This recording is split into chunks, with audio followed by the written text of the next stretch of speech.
It is a big week in the world of video games. It's, I guess, like the first week in 2025 that I have a new 2025 game that I'm actually playing. So Hmm. that's fun and exciting. Have you touched? The game is Assassin's Creed Shadows. Have you touched Assassin's Creed Shadows at all?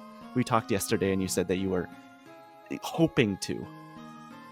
Yes, I've turned it on and I've played through, I would say, the prologue. Maybe? I don't know. Have you Maybe gotten I'm. the title card yet? Have I? Maybe I haven't. I'm not very far in, let's be real. But I've touched it, I've played as both characters. What do you think so far? Early impressions, just like you barely gotten to touch it, but you can form an opinion, I'm sure. My impression so far is that it is exactly like every other Assassin's Creed game that I've played. I haven't gotten in. I think once I get into the open world part of it and the missions, I'll get more of a feel. And particularly playing as Yasuke and Naue, I want to like see more of their differences. Definitely on the initial playthrough, as each of them, they're very different. I think I'm leaning towards Yasuke's playstyle, definitely in combat. Oh, In combat, okay. for stealth, Naue's doing a lot better right now, but I haven't had a chance to play as Yasuke in stealth. Um, just because I think in this, like Assassin's Creed combat has never really been my favorite part of the game because I think it's more of a stealth game versus a combat game. Like even in Valhalla and Valhalla, I think the combat was pretty good because you could just come in swinging with your axe and your shield and things like that. Odyssey was a little bit trickier, I think, in combat. I found it a lot harder. And so I'm hoping that as I go through the combat in Shadows is a bit of a balance of both. Um, but it has been usually like my least favorite part of the games is just getting into fights, and so far I've experienced like 3 of them. So I'm like, let's get to the assassinating, guys. But how do you feel about it so far? I think, maybe 4 hours in. I have played as both characters. I don't. I have not been given the option to pick up Yasuke again. I think, start as I guess, light spoiler, start as Yasuke. Um, and you don't play for him for very long, or play as him for very long, and then you instantly go into Naue's story. And I'm completely hooked on this game, more so than I was on Odyssey, more so than I was on Valhalla, and even I think more so than I was on Origins at this point. Origins is the last one that I really like sunk my teeth into deeply. For some reason, Valhalla became very overwhelming. The second I got into that open world, I was like, there is way too much to do. I don't know what's important and what isn't. I was just like, okay, I'll live in this world and it's like kind of find my way to objectives and things like that. And even doing that, it felt like it just never really gripped me. Odyssey, I had a similar problem. I started that game, got a couple hours in, and was just like, this feels way too big. There's something about Shadows, and I think that this setting is doing a lot for me, but there's something about the way that Shadows open world works. It's big, but it's not too big. It's got icons on the map like any Ubisoft game, but not too many icons. I am in love with Naue. I think that she is like such a great character. The where her story goes very early on is like so fantastic. And I'm just like, I haven't felt like I needed one of these games in a very long time, but like just last night I'm sitting playing, and Gabby doesn't really come and sit and watch me play games at all, because I'm awful at playing games where I'm looking around every corner and like not progressing anything. But she was just like sitting on the couch watching me and just like exist in this world. I wasn't doing any missions. I was just like, oh, I'll go over here, and oh, I found a cave. Let's go into this cave, and oh, I got some cool loot. Let's come out. I'll go to the next kind of like Eagle Point and synchronize.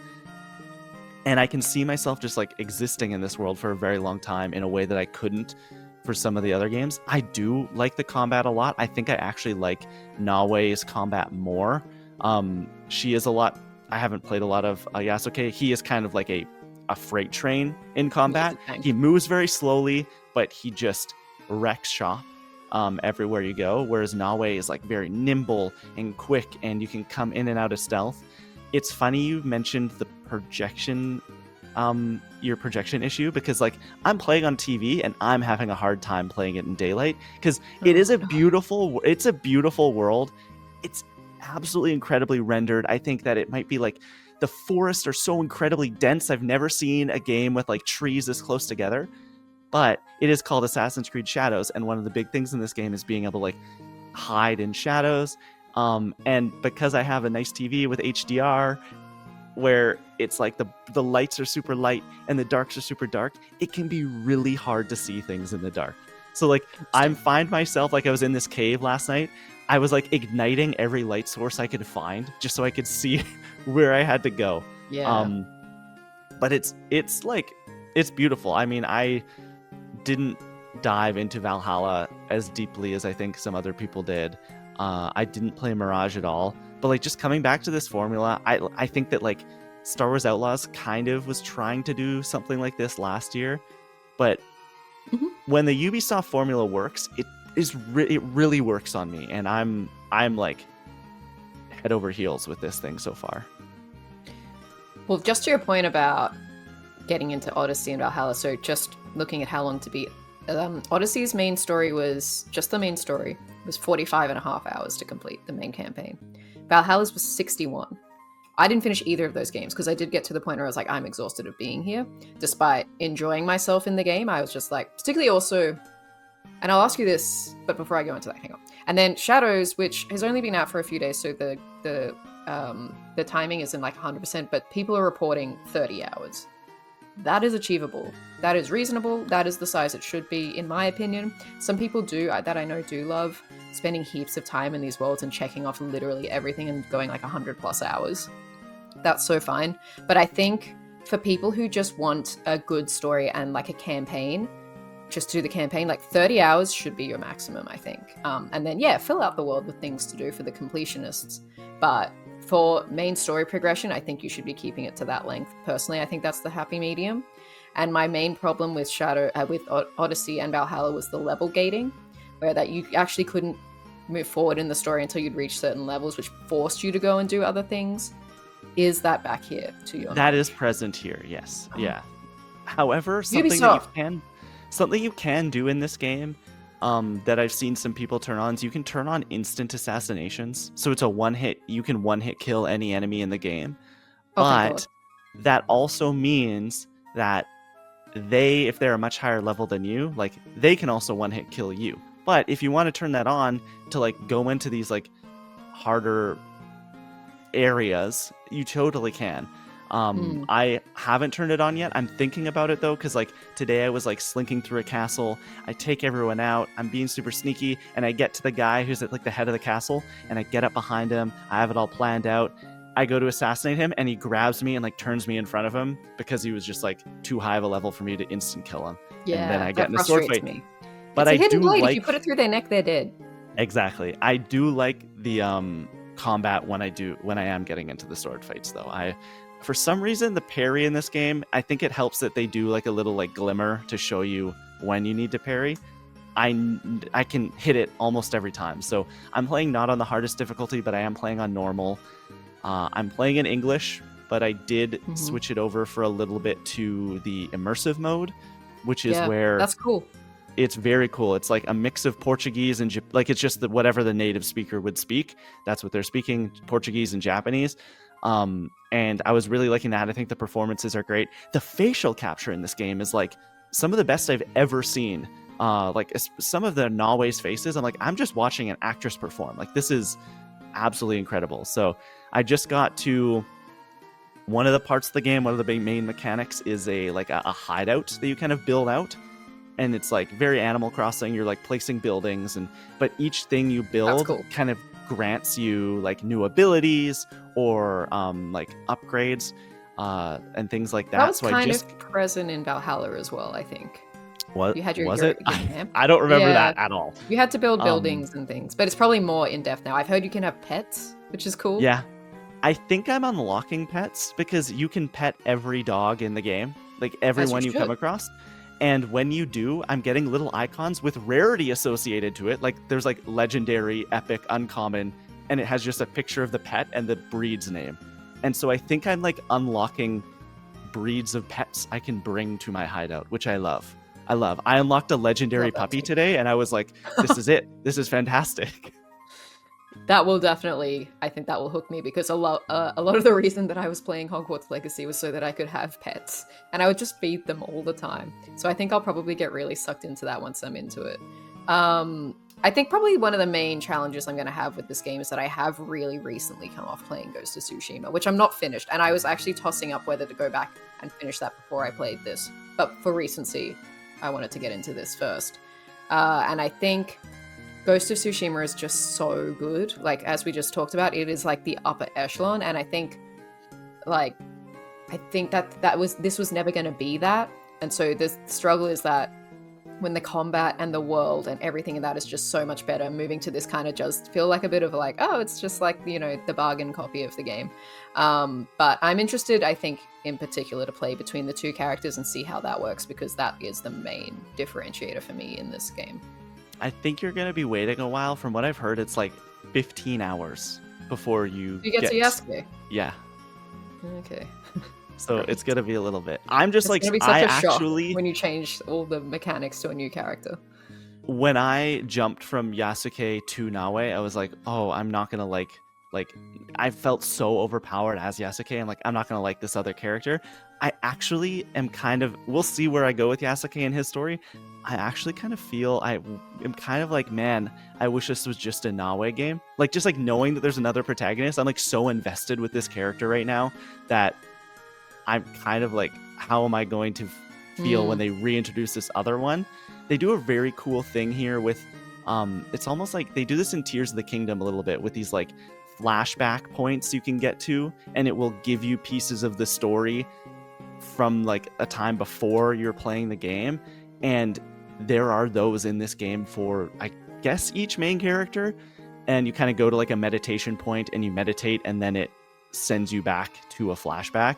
And I'm really liking those. Like, I've been kind of seeking those out and doing those. I haven't really pushed the story forward at all. Once they opened it up to the open world, it's just such a beautiful world. I think it is a little bit different than Ghost of Tsushima. Ghost of Tsushima was very like, very traditionally Japanese, and I think that this game is as well, but even in like the music and like the stylistic choices and things like that. But there are moments in this game where I'm like, oh, like you guys are going for something different here. Like, there's a very early, a part that you are probably close to, where like electric guitar starts playing and there's like a vocal track like playing over instead of this like classical Japanese music. And it's kind of like, oh, like you are mixing in this kind of like Quentin Tarantino feel almost, and it works really well. And you get some like abilities as you go forward that are very kind of Kill Bill-esque and well as well. And I'm liking that. I wasn't expecting it, but today, like, I was playing a mission where it happened. Gabby from the other room is like, like, are you playing Shadows? I'm like, yeah. And she like comes out, and yeah, there's like electric guitar play like blaring and all of this like awesome samurai action happening. Like, this is sick. Like, this is cool. This is different. This is not what I was expecting from this game. I was actually humming and hawing about whether I wanted to pick it up or not, because there has been so much, oh, Ubisoft this, Ubisoft that.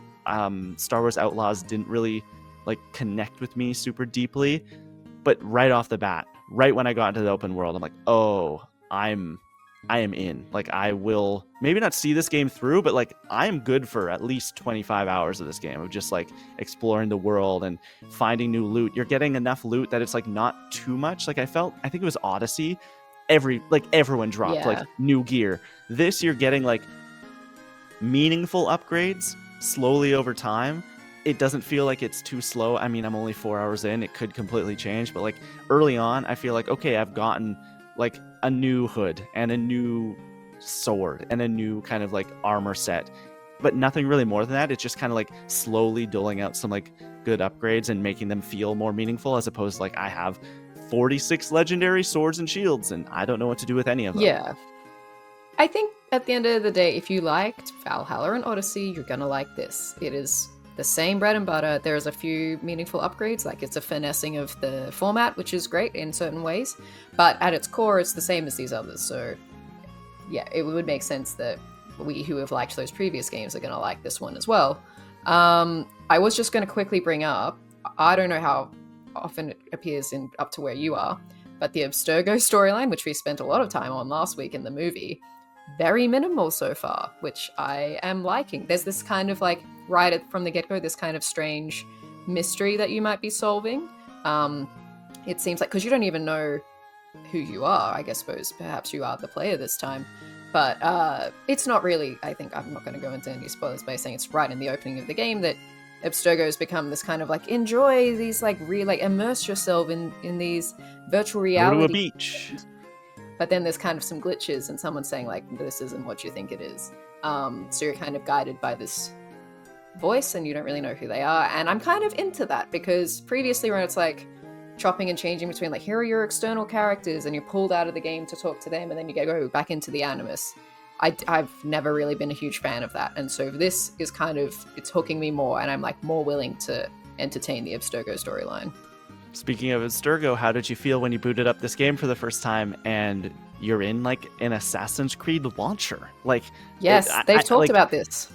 There was like that Assassin's Creed Infinity thing years ago that they talked about. That's right. I don't think that this is that, but like, yeah, you boot up the game for the first time and it's like, here's a timeline, and I thought, oh, I can scroll through and like see the story so far, whatever. Yeah, I thought it would be a recap. It launches the game. Yeah, you can open up Assassin's Creed Odyssey right from here if you have it downloaded, or Valhalla or wherever. I think that's interesting. Like, I don't know. It kind of just was like, I guess this is where we are now. I think that's what they were going for with that Assassin's Creed Infinite thing. I don't know if that's still coming out, but this is what I was picturing when they were talking about that. It's just a place where here's all the games, here's all the characters, here's all the timelines, here's where they sit in chronological order. That's kind of cool. But yeah, so far, I mean, it's a small thing. I do think they could do more with it. Like I said, expecting to maybe like, oh, I can get a recap of the story from the previous game, but that wasn't there. It was just like, go play the game. So if they kind of add some of those elements to it, I think that would be cool to have like a bit more of a chronological like timeline to be able to place yourself. Like if I could just see a recap of the Abstergo storyline from last time, so I know what's happening, that would be nice. Or from Eivor's story. Because yeah, I never finished it, so I don't know what happened. Not that it really bears any relevancy on this story, but if it does, it would be useful to have that. The last thing I will say is if you are going to play this game and you open up for the first time and it asks, do you want to play in canon mode? Say no. That essentially turns off dialogue choices. And while that might mean like, okay, that means in the main cutscenes I won't be able to go like, oh, I want to fight or say nothing or whatever, it also turns off, like, there's some relationship building stuff in this game where you can like romance characters and things like that. If you have canon mode on, those choices are just gone and you can never select the option to like romance a character if that's something you're into. So I think it's just called just regular, pick that. You can do your choices. It's not super big deal. I do have a minor gripe with the choices. I wish they would have what was said by the character right before I'm picking the choice, right above the choice. There's a conversation log that you can go into, but once it's been said and the choice comes up on screen, you have no idea what has been said if you were looking away for a second. So you gotta pay attention. Don't skip like, the dialogue. What am I agreeing to right now? Yeah, that's on us. I would recommend it though, just like at least very early on if you're into it.